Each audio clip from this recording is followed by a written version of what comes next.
ભરૂચના વાગરામાં ચોર ટોળકીનો તરખાટ જોવા મળી રહ્યો છે.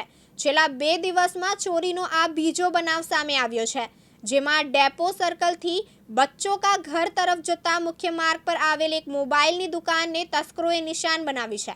આ ઘટનાએ સ્થાનિક વેપારીઓ અને રહેવાસીઓમાં ભયનો માહોલ ફેલાવ્યો છે. ચોરીની આ ઘટના મોડી રાત્રે બની હોવાનું મનાય છે.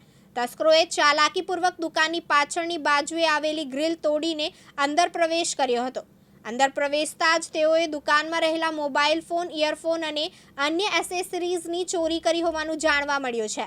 સવારે દુકાન માલિકને ચોરીનો ખ્યાલ આવતા તેમણે તાત્કાલિક પોલીસને જાણ કરી હતી.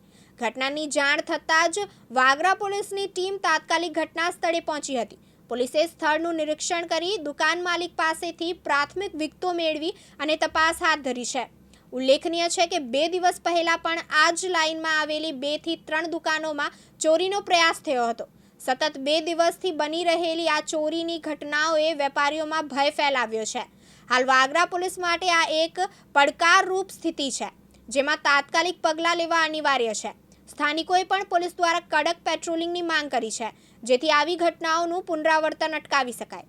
જીતુ રાણા, દિવ્યાંગ ન્યૂઝ, ભરૂચ.